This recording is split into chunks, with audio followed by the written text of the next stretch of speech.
छोट्याशा कळी येतात, अरे यार आता फुल एकदम चांगलं आहे. हे अशी गोष्ट असते की आपण यांच्यावरती आपण संध्याकाळ सकाळी मेहनत करतो आणि वर्षभर मेहनत केल्यानंतर जेव्हा ते पोरं तिथे जातात ना, तेव्हा तिथे आपल्याला कळतं, अरे आपल्या मुलांनी की आपण ज्या मुलांवर मेहनत घेतली आणि मेहनत इथं किती काम येते बघताय.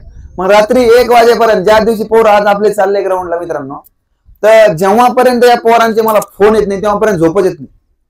मग लगेच कोणीतरी गुच्चूप असं एक फोन करायचा, हॅलो सर, आम्ही 5 विद्यार्थ्यांनी फसफरची मारली बरं का. लगेच कट फोन, पण नाव फिव काही नाही.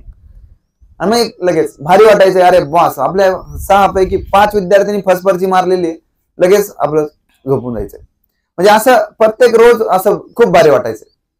मग त्यानंतर वडिलांना, आई वडील असतात, यांना आपला मुलगा कुठं ना कुठं आता आपल्याकडे बरेच मुलांचे आई वडील वगैरे येतात मित्रांनो, पण आल्यानंतर ते असं बोलतात ना, तर तेव्हा आम्हाला कधी कधी असं वाटतं त्याचा जो मुलगा असतो ना त्याच्या मुस्कडीत 2 ठेवून द्यावा.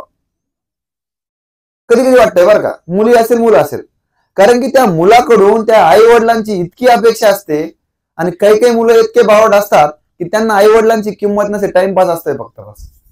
मला कधी कधी खूप त्रास होतो. म्हणजे एक आई असेल, वडील असेल आणि तो तुम्हाला नाही सांगू शकत ते की माझ्या मुलाला मला कशामध्ये बघायचंय, ती प्रत्येक गोष्ट मला सांगतात.